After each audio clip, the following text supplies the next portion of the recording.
چکا ہے، شاید آپ کے لیے نیا ہو. حسین کسی کا قرض انتظار بھی نہیں رکھتا. جناب حبیب نے کب دیا تھا قرض انتظار؟ بچپنے میں جب دعوت ہوئی تھی. تو جب اللہ کے ولی کسی کا قرض نہیں رکھتے تو خدا بندے عالم کیا کسی کا قرض رکھے گا؟ صلوات پڑھیں بندے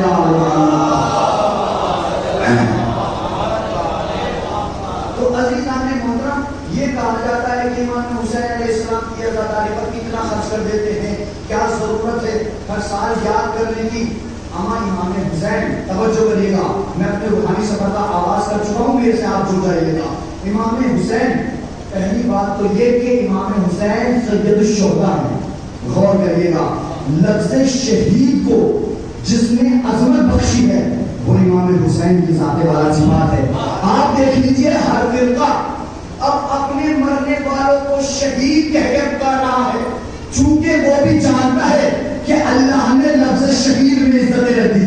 آج ہندو بھی یہ کہتا ہے کہ شہید زندہ ہوتا ہے، آج یہودی بھی کہتا ہے شہید زندہ ہوتا ہے. میں نے کہا بھائی کیا ضرورت ہے آپ جو ہے شہیدوں کو زندہ کہنے کی؟ کہا یہ اسلام کا دیا ہوا تحفہ ہے کہ آج ہر بندہ اپنے مرنے والوں کو شہید کہہ رہا ہے، شہید کہہ رہا ہے.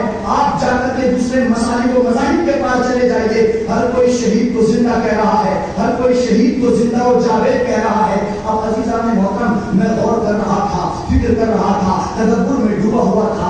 ایک مرتبہ ایک معترض نے اعتراض کیا، یہ کیا ضرورت ہے؟ میں نے کہا چلو میں کہیں اور دوسرے لوگوں کے پاس نہیں جاتا، میں اپنے ملک کے لوگوں کے پاس جاتا ہوں جو ایک پڑھے لکھے حضرات موجود ہیں، جو کوئی پی ایم ہے، سی ایم ہے. یہ ہر سال ایک اہتمام کرتے ہیں، یہ انتظام کرتے ہیں. کیا انتظام کرتے ہیں؟ جس کو 15 اگست اور 26 جنوری کہا جاتا ہے. یہ 15 اگست اور 26 میرے ساتھ جڑ جائیے گا، میں آغاز کر چکا ہوں، جو آ رہے ہیں وہ اپنی جگہ لے لیں گے انشاءاللہ. یہ 15 اگست کو کیا کرتے ہیں؟ کہا کہ یہ 15 اگست کو جھنڈا لہراتے ہیں. کہا 26 جنوری کو کیا کرتے ہیں؟ کہا کہ 26 جنوری کو بھی جھنڈا لہراتے ہیں. جب میں لکھنؤ میں تھا، وہاں پر جو فوجی حضرات ہوتے ہیں بڑی پریڈ انجام دی جاتی ہے، بہت سارا پیسہ خرچ کیا جاتا ہے، بہت ساری گاڑیاں آتی ہیں جو استقبال کرتی ہیں. میں نے کہا کیا ضرورت ہے اتنا زیادہ پیسہ خرچ کرنے کی؟ کہا کہ مولانا صاحب یہ لوگ وہ تھے جنہوں نے دیش کے لیے اپنی جان قربان کی، لہذا ضروری ہے کہ ان کو یاد کیا جائے، ضروری ہے کہ ان کی یاد کو منایا جائے، ضروری ہے کہ آ کر کے ہر بندہ، ہر فرد بشر اس موقع پر ترنگے کو سلامی دے. میں نے کہا کیا ضرورت ہے؟ یہ ایک بڑا طبقہ منع کر رہا ہے. کہا مولانا اگر کوئی اس کی مخالفت کر رہا ہے، اگر کوئی 15 اگست کی مخالفت کر رہا ہے، اگر کوئی 26 جنوری کی مخالفت کر رہا ہے، کہ اگر کوئی 15 اگست اور 26 جنوری میں آ کر کے ان شہیدوں کو یاد کرنے کے بعد اس ترنگے کو سلامی نہ دے تو وہ دیش دروہی ہے. اگر کوئی محرم میں آ کر حسین کے پرچم کو سلامی نہ دے، اسلام جو ہے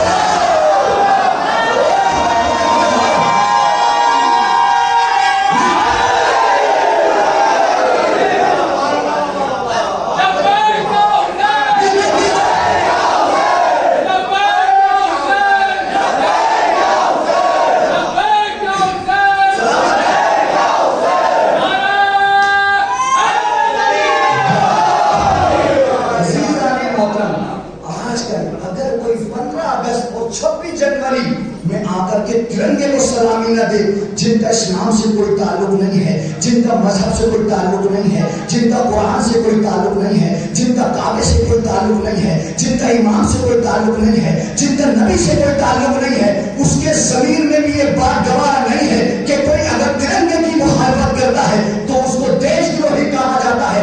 اگر کوئی 10 محرم الحرام کو عباس کے پرچم کو سلامی نہ دے، وہ یقیناً اسلام دروہی ہے، وہ اسلام کا مخالف ہے، وہ قرآن کا مخالف ہے، وہ نبی کا مخالف ہے، وہ شریعت کا مخالف ہے. عزیزان محترم، یہ ضروری ہے کہ ہم اور یہ ہر بازمین انسان اس بات کو کہے گا، اور جس کے پاس مکمل طریقے سے کوئی شریعت نہیں ہے وہ بھی اپنے بزرگوں کو یاد کرتا ہے، وہ بھی اپنے بڑوں کو یاد کرتا ہے. ہر کوئی یہ کہتا ہے کہ بھائی میرے بڑے کی آج برسی ہے، 1 برس ہو گیا، کسی بھی مسئلہ کے پاس چلے جائیے. لیکن کیا کہنے اسلام کے جس نے ہمیں بہترین دین اسلام دیا. قسم خدا کی ایک جملہ کہہ دوں، اسلام وہ ایک لوتا دین ہے. پیغام ہوگا قسم خدا کی، بڑا پیغام. اسلام وہ ایک لوتا دین ہے، اسلام وہ تنہا دین ہے. اگر آپ راستے میں سے پتھر ہٹا رہے ہو تو اسلام نے کہا اس کا بڑا ثواب ہے. اور کریے گا، اگر ظاہری راستے سے آپ نے پتھر ہٹایا تو اسلام نے کہا اس کا بڑا ثواب ہے. اگر عام راستے کی فضیلت یہ ہے، اگر آپ کسی کی زندگی سے اس کے مشکلات کے پتھر ہٹا دیں، اگر اس کی زندگی سے بڑی مشکلوں کو دور کر دیں، تو یقیناً آپ حقیقی مسلمان ہیں، حقیقی ایمان والے ہیں. صلوات پڑھیں اس دنیا.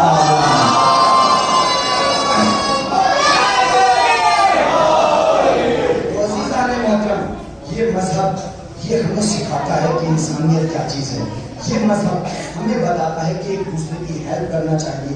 یہ مذہب ہمیں بتاتا ہے کہ ایک دوسرے کی نصرت کرنا چاہیے. رسول اللہ کی حدیث کریمہ کیا پیغمبر نے فرمایا کہ فاطمہ تو بضعۃ منی، آپ میرے سے بس جڑے رہیں. اگر یہ بچے بول بھی رہے ہیں آپ ان کی طرف توجہ نہ کریے گا چونکہ وقت محدود ہے. انشاءاللہ بڑا پیغام دینا ہے. کیا پیغمبر نے فرمایا؟ فاطمہ تو بضعۃ منی، من آزاہا فقط آزانی، من آزانی فقط آزان اللہ، من آزان اللہ فقط کفر. آج میں ترجمہ کیے دیتا ہوں. پیغمبر نے کہا فاطمہ میرا جز ہے. کس نے کہا؟ نبیوں کے سلطان نے کہا. کس نے کہا؟ اس نے کہا جس کا خدا کے بعد سب سے زیادہ مرتبہ ہے. غور کریے گا، کس نے کہا؟ اس نے کہا جو اپنی مرضی سے کچھ بولتا ہی نہیں، یہ تو وحی کہتا ہے جو وحی آ کے کہتی ہے. اب عزیزان محترم، اس نے کہا کہ فاطمہ میرا جز ہے، فاطمہ میرا جز ہے. جس نے فاطمہ کو اذیت دی اس نے مجھے اذیت دی، جس نے مجھے اذیت دی اس نے خدا کو اذیت دی، اور خدا کو اذیت پہنچانے والا کافر ہے. میں نے تبرکاً اور بچوں کو بات سمجھانے کے لیے اس کا ترجمہ کیا ہے. ماشاءاللہ پڑھے لکھے حضرات یہاں موجود ہیں. پیغمبر نے کہا فاطمہ میرا جز ہے. اور کریے گا، فاطمہ میرا جز ہے، میرا پارٹ ہے، میرا حصہ ہے، میرا جز لا ينفك ہے. جز کی کوالٹی کیا ہوتی ہے؟ جز کی صفت کیا ہوتی ہے؟ جز کی صفت یہ ہوتی ہے کہ جو کل کے اندر صفات ہیں، غور کریے گا بھائی، غور کریے گا، جو کل کے اندر صفات ہیں وہ جز کے اندر بھی ہوں گے. نہیں میری بات نہیں پہنچ پا رہی. مثال کے طور پر اگر آپ کے باڈی کا ایک حصے کو مثلا کاٹ لیا جائے، معذرت کے ساتھ آپ سے ایک 3% کے باڈی کے یعنی اس سے خون لے لیا جائے، یعنی اگر آپ نے اس کے ہاتھ سے خون نکالا، جو ہاتھ کا خون ہے وہی پیر کا بھی خون ہوگا. غور کریے، وہی خون پورے جسم میں سرایت کیے ہوگا. تو عزیزان محترم، پیغمبر نے فرمایا فاطمہ میرا جز ہے. اگر اس کو کسی نے اذیت دی، اس نے گویا مجھے اذیت دی. فاطمہ میرا جز ہے، یعنی رسول اگر صادق ہے فاطمہ صداقت کا جز ہے. رسول اگر امین ہے فاطمہ امانت کا جز ہے. رسول اگر کریم ہے فاطمہ کرامت کا جز ہے. میری بات شاید واضح نہیں ہو رہی، میں اور اس کو واضح کرتا ہوں. ایک مرتبہ صلوات پڑھنے جل کر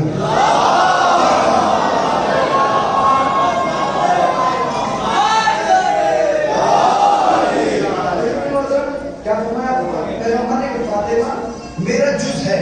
اب عزیزان محترم، آپ کی خدمت میں اس طرح سے واضح کروں، یہ ممبر ہے. اگر اس ممبر سے ایک اس پٹرے کو ہٹا لیا جائے تو یہ کہا جائے گا کہ یہ ممبر ناقص ہے. غور کریے گا، میں کہیں لے جانا چاہ رہا ہوں. اگر اس ممبر کل ہے، کل یعنی پورا، جز یعنی اس کا حصہ، اگر اس کل سے جز کو جدا کر دیا جائے تو کل اپنے آپ میں ناقص نظر آنے لگے گا، کل اپنے آپ میں کمی نظر آنے لگے گی. یعنی پتہ یہ چلا اگر فاطمہ کو رسول سے الگ کر کے کوشش کرو گے سمجھنے کی، اگر فاطمہ کو جدا کر کے اگر چاہو کہ رسول کو سمجھ لو، قسم خدا کی چاہے جتنی عقل لگا لو، آخر میں یہی کہتے نظر آؤ گے کہ رسول ہم جیسا، رسول ہم جیسا. لیکن اگر فاطمہ کو ملا کر کے رسول کو سمجھو گے تو مولائے کائنات کی طرف کہو گے کہ میں محمد کے غلاموں میں کا ایک غلام.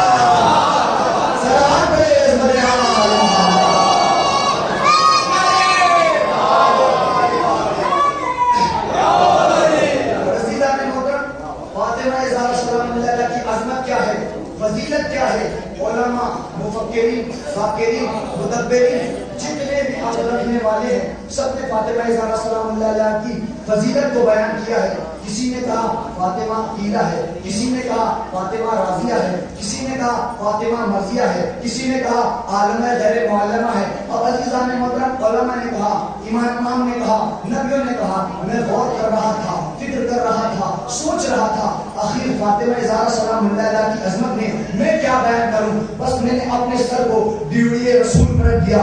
یا رسول اللہ, مجھ کو بھی رزق علم عطا کیجیے, مجھ کو بھی رزق علم عطا کیجیے کہ فاطمہ کس ذات کا نام ہے. ایک مرتبہ ایک ذہن میں جواب آیا کہ فاطمہ اس ذات کا نام ہے, فاطمہ اس عظمت کا نام ہے, فاطمہ اس بلندی کا نام ہے. فاطمہ اگر سمٹ جائے تو اپنے باپ کی ماں کہلاتی ہے, اگر بکھر جائے تو 11 اماموں کی ماں بن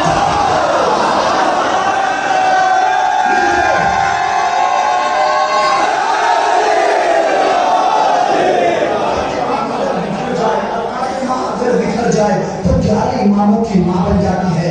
یہ آج کی خواتین کیا تقابل کریں گی؟ اما ام المومنین جناب فاطمہ زہرا سلام اللہ علیہا سے افضل ہے یا برتر ہے؟ ایک مرتبہ اسی طرح سے ایک مقابلہ ہونے لگا. مقابلہ کس بات پہ تھا؟ مقابلہ اس بات پہ تھا کہ کیا جناب مریم افضل ہے یا جناب زہرا؟ غور کریے, اگر آواز کے ساتھ انشاءاللہ آپ کو ایک بڑا پیغام سنانے جا رہا ہوں کہ مریم افضل ہے یا جناب زہرا. اس بات پہ گفتگو ہو رہی تھی. تمام لوگ جمع تھے, تمام لوگ وہاں پر, مفتیان کرام, محدثان کرام, سب لوگ جمع تھے.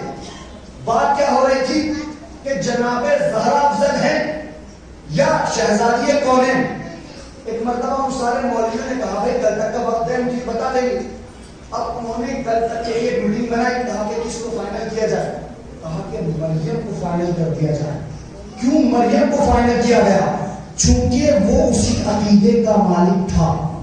ہائے ہائے ہائے, میں کچھ عرض کر رہا ہوں, چونکہ وہ اس عقیدے والا تھا. اس نے کہا جناب مریم کی فضیلت جناب زہرا سے زیادہ ہے. دربار سجایا گیا, سب کو بلایا گیا, مولویوں کو بٹھایا گیا. بات ہو رہی تھی کہ کون افضل ہے. تمام مولویوں نے بالاتفاق کہا کہ جناب مریم جناب زہرا سے افضل ہے. دیکھیں جناب مریم کمزاد کا نام نہیں ہے, جناب مریم بافضیلت خاتون ہے. جناب مریم ہماری نگاہوں میں جناب زہرا سلام اللہ علیہا کی تمیز خاص ہے. نہیں توجہ نہیں کر رہے. اب عزیزان محترم, دربار سجایا گیا کہ کون خاتون افضل ہے, مریم افضل ہے یا جناب زہرا. سب لوگوں نے بالاتفاق ہو کے کہا کہ جناب مریم افضل ہے. اس نے کہا کہ میں تمہاری بات بغیر دلیل کے نہیں مانوں گا. جوانوں پیغام لیتے جائیے گا, میں تمہاری بات بغیر دلیل کے نہیں مانوں گا, پہلے دلیل دو. کہا کہ ہمارے پاس دلیل ہے. کہا دلیل یہ ہے کہ جناب مریم کے لیے پروردگار عالم نے قرآن مجید میں ارشاد فرمایا. کیا؟ بسم اللہ الرحمن الرحیم. بغیر قرآن کے میں گفتگو نہیں کر رہا, قرآن مجید میں ارشاد ہو رہا ہے بسم اللہ الرحمن الرحیم. یا مریم ان اللہ اصطفیٰ کے وطہر کے. تمام مولویوں نے کہا کہ جناب مریم کی طہارت کا اعلان قرآن مجید میں کیا گیا. کیا کہ پروردگار عالم نے کہا کہ اے مریم اللہ نے تمہیں چن لیا ہے اور تمہاری طہارت کا اعلان کر دیا ہے. اور مفتیوں نے دلیل دی. پہلی دلیل کہا کوئی اور دلیل, کہا کہ دوسری دلیل یہ ہے کہ پروردگار عالم 19واں سورہ جناب مریم کے نام سے نازل کیا گیا. قرآن پڑھنے والے حضرات بیٹھے ہیں, کہا کہ جناب مریم کے نام سے نازل کیا گیا. بس ہر طرف سے ایک ہی آواز آ رہی تھی کہ جناب مریم افضل ہے, جناب مریم افضل ہے. اب ان کے درمیان کوئی علی والا بھی موجود تھا. ایک مرتبہ بلند ہوا, کہا کیا کہتے ہو کہ جناب مریم افضل ہے؟ کہا کہ نہیں ایسا نہیں ہے, جناب زہرا بافضیلت ہے. جناب زہرا بافضیلت. کہا کہ دلیل کیا ہے اور نسبت تمہارے درمیان کیا ہے؟ کہا کہ میرے نزدیک جناب زہرا اور جناب مریم کی نسبت وہی ہے جو آسمان کو زمین سے ہے. یعنی جو آسمان کی بلندی ہے وہ جناب زہرا ہے, جو زمین کی پستی ہے وہ جناب مریم ہے. کہا کہ ہم تیری بات کو ایسے نہیں مانیں گے. انہوں نے دلیل دی ہے, تو بھی دلیل دے. ایک مرتبہ بادشاہ ایک مرتبہ اپنی تلوار کو نکالتا ہے. کہا کہ اگر تم نے دلیل نہ دی تو ہم تیری گردن مار دیں گے, ہم تیری گردن کاٹ دیں گے. اب علی کا چاہنے والا تھا, اب بیٹھا نہیں, ڈرا نہیں, اٹھا بادشاہ کی طرف بڑھنے لگا، بادشاہ کی طرف بڑھنے لگا۔ اب اس نے کہا میں نے بات کہی ہے تو دلیل ضرور پیش کروں گا۔ کہا جناب زہرا بافضیلت ہے جناب مریم سے، اب جناب مریم سے جناب زہرا فضیلت ہے۔ کہا تم نے کیا کہا؟ کہا انہوں نے کہا کہ جناب مریم کی طہارت کا اعلان اللہ نے کیا ہے۔ کہا کہ کتنی بار کیا ہے؟ کہا کہ ایک بار کیا ہے۔ کہا آج چل قرآن دے، جناب زہرا کی طہارت کا اعلان 2 بار کیا گیا ہے۔ جناب زہرا وہی طاہرکم تطہیرا کہہ کے، یعنی ایک بار طہارت کا نہیں بلکہ 2 بار اعلان کیا گیا ہے۔ کہا تم نے کیا کہا؟ کہ جناب مریم کا سورہ ان کے نام سے موجود ہے۔ کہا آچل قرآن میں سورہ کوثر اور سورہ دہر جناب زہرا کے 2 سورے موجود ہیں۔ صلوات پڑھیں بلیا۔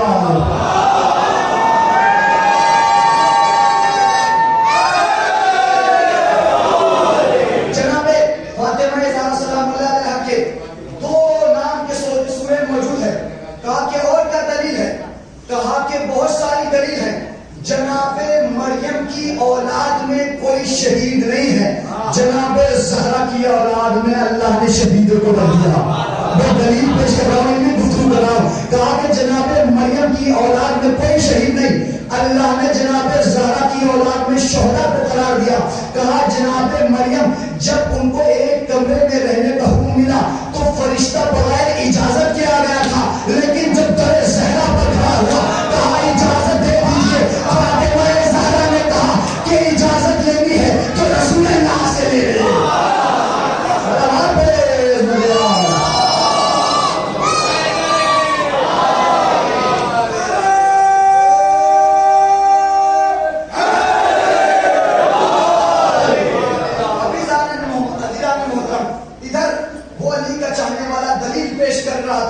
بہت زیادہ دلیل دینے کے بعد اس کی طرف بڑھتا جا رہا تھا، وہ حیران ہو رہا تھا، پریشان ہو رہا تھا۔ موضوع کیا تھا کہ جناب مریم افضل ہے کہ جناب فاطمہ زہرا۔ ایک مرتبہ علی والا اس کی طرف بڑھا، دربان نے روکا۔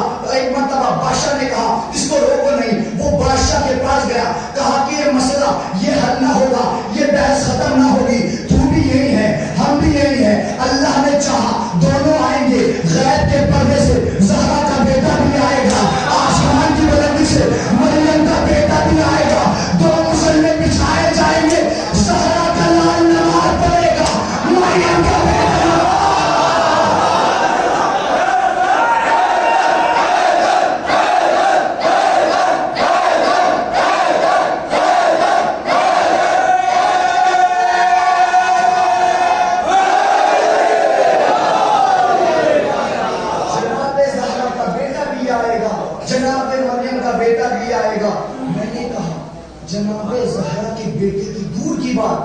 جناب زہرا جس کو دعائیں دے دے، جناب زہرا جس کو دعائیں دے دے وہ بافضیلت ہو جایا کرتا ہے، وہ باعظمت ہو جایا کرتا ہے۔ آپ آمادہ ہیں کہ جناب زہرا کی ایک دعا کو سنا دوں؟ تھوڑا سا اشارہ کروں گا چونکہ دامن وقت میں گنجائش نہیں ہے، ایک باواز بلند مل کر کے صلوات پڑھیں۔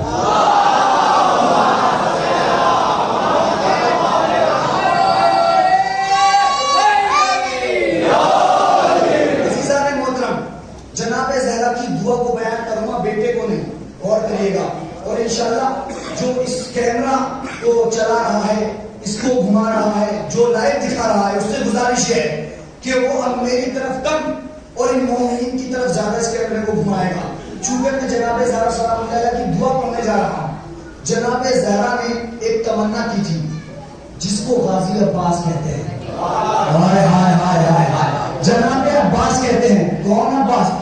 یہ جناب عباس اس ذات کا نام ہے جو بظاہر جناب زہرا کے بیٹے نہیں ہیں، لیکن دعائے زہرا ضرور ہیں، تمنائے زہرا ضرور ہیں۔ جب مسئلہ آیا تھا، جب یہ مدینے سے قافلہ نکل کے جانے والا تھا، جوانوں کو صرف 5 منٹ لوں گا، انشاءاللہ بیدار ہو کے سن لیجیے گا۔ میری آواز گرتا ضرور ہے لیکن میرا عقیدہ بلند ہے، میرا جوش اپنی جوانی پر ہے، آپ میرے ساتھ جڑیے گا۔ جب یہ مدینے سے جانے لگا، ایک مرتبہ جناب زہرا کی دعا نے کیا کہا کہ اے آقا اجازت ہے کہ میں ان منافقین سے کچھ گفتگو کروں۔ ایک مرتبہ مولا حسین نے کہا اے میرے شیر اجازت ہے۔ اب میرا مولا عباس کہیں منبر پہ نہیں گیا بلکہ کعبے کی چھت پہ گیا۔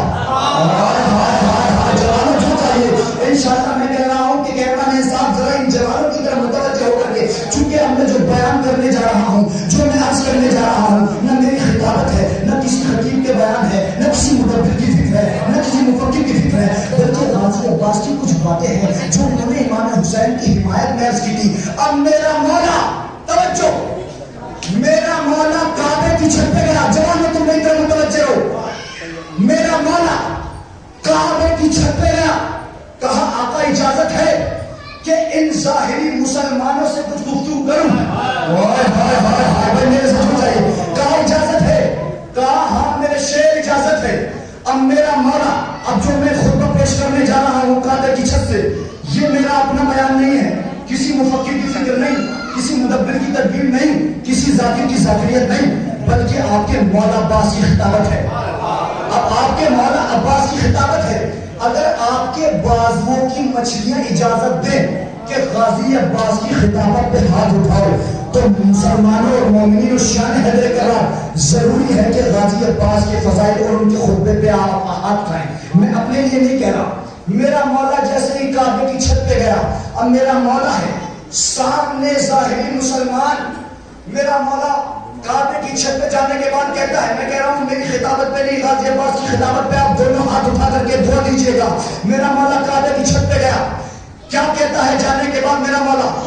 خطبہ ارشاد فرماتے ہیں بسم اللہ الرحمن الرحیم, الحمدللہ الذی شرف ھذا بقدوم لابی من کان بالامس بیت الاصبح قبلہ ایھا الکفرۃ الفجر اتصدون طریق البیت لامام البررہ من هو احق به من سائر البریہ ومن هو ادنى به ولا حکم اللہ الجلیہ واسرار العلیہ واختبار البلیہ لطار البیت الیہ قبل ان یمشی لدی قد استلم الناس الحجر والحجر يستلم يدی ولو لم تكن مشیۃ مولایا مجبورہ من مشیۃ الرحمن لوقعت علیکم کالثقل الغضبان علی اصافر الطیران اتخوف قوما يلعبون بالموت الطفولية فكيف كان في الجلية ولا فديت بالحامة للسيد البريان دون الحيوانات هيهات أنتم وقعتم في الغلطة التي قد وقعت فيها قريش لأنه أرادوا قتل رسول الله صلى الله عليه وآله وسلم وأنتم تريدون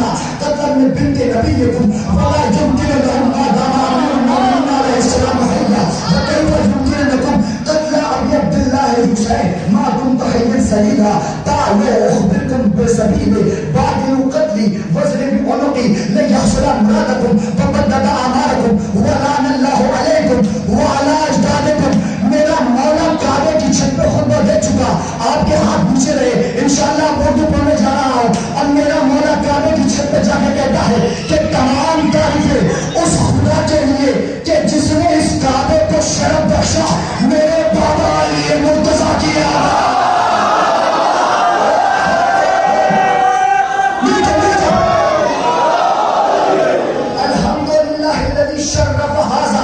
یعنی کعبے کی طرف اشارہ کیا کہ اس کعبے کو شرف بخشا بے قدومن ابھی, میرے بابا کی ولادت سے اللہ نے اس کعبے کو شرف بخشا. من کانا بالامس بیت الاصبح قبلہ, یہ کل تک چہار دیواری تھا, لیکن جیسے ہی 13 رجب آئی میرے بابا کی ولادت پر اللہ نے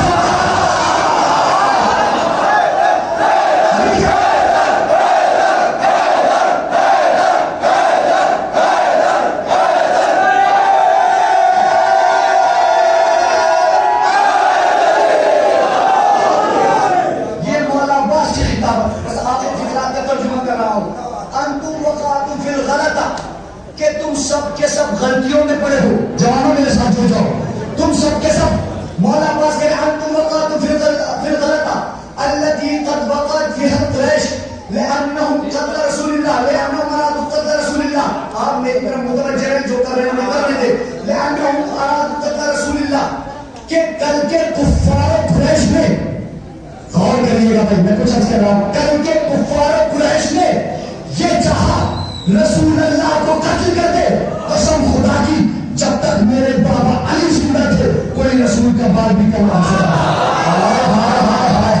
کل تک جب تک میرے بابا علی مرتضیٰ زندہ تھے کوئی رسول کا بال بھی نہ کر سکے. جو ناز کر رہا ہوں سرزمین پہ تو سادات پہلو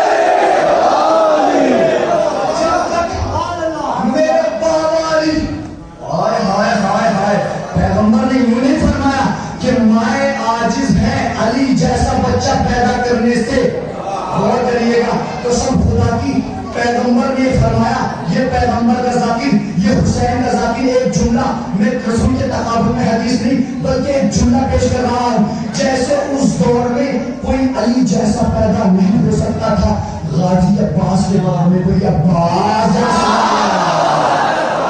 صلوات پڑھے.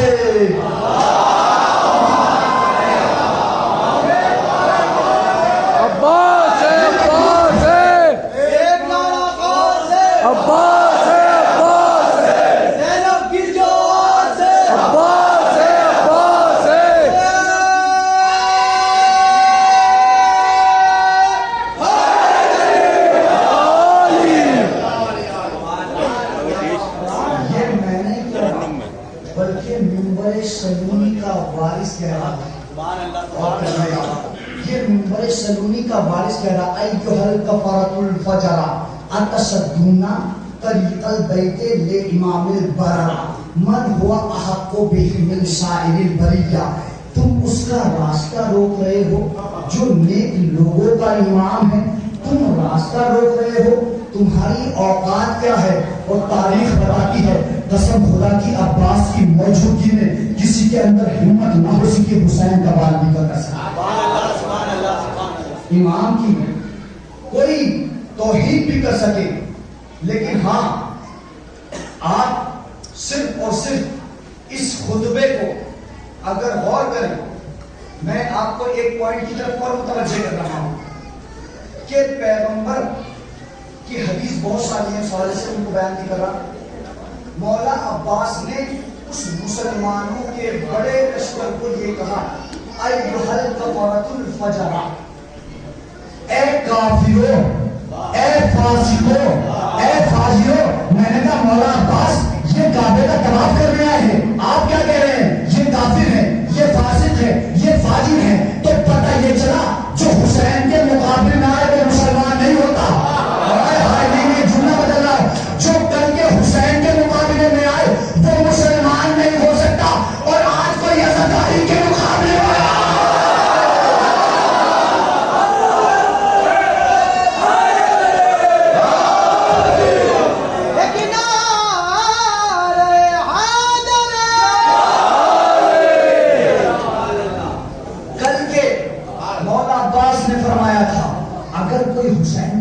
قیام کرے، اگر کوئی حسین کے مقابلے میں آئے، اگر کوئی حسین کا تقابل کرے تو پیغمبر تو مولا عباس نے کہا وہ مسلمان نہیں ہے. مجھے نہیں پتا تھا جو پیغمبر نے فرمایا تھا کہ اے علی تجھ سے محبت صرف حلال زادہ کرے گا، تجھ سے دشمنی صرف حرام زادہ کرے گا. اب میں ایک جملہ اور کر رہا ہوں، اے میرے مولا حسین آپ کی عزاداری پہ فتح حرام زادہ لگائے گا.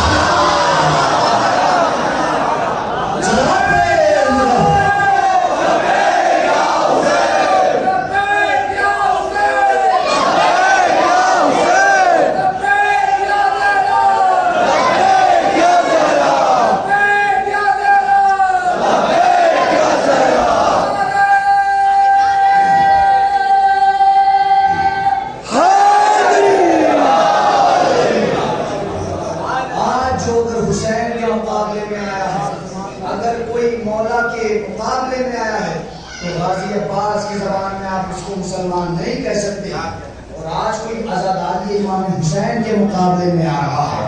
یقین جانے چکے نواسہ رسول ہے، یہ جناب زہرا کا لال ہے جس نے اپنا پورا بھرا گھر لٹا کر کے اسلام کو بچایا ہے. آپ کی آوازیں گریہ بلند ہو گئی، اب میں فضائل نہیں پڑھوں گا. خدا ان آوازوں پہ رحمت نازل کرے، خدا آپ کو کوئی غم نہ دے سوائے غم سید الشہداء کے. امام حسین علی مقام نے جو کارنامہ انجام دیا ہے، اپنی جان دینا آسان ہے لیکن اپنے پورے گھر بار کو لٹانا بہت مشکل ہے. عزادارو، آج دل یہ کرتا ہے حسین کی ایک بچی جس کو سکینہ کہتی ہے اس کے مسائل پڑھوں. آج میں جوانوں سے گزارش کروں گا اور خصوصاً کنیزان سیدہ جو یہاں پر موجود ہیں، چونکہ آج ایک بی بی کا بوسہ پیش کرنا ہے. جزاک اللہ، جزاک اللہ. خدا ان آوازوں پر رحمت نازل کرے.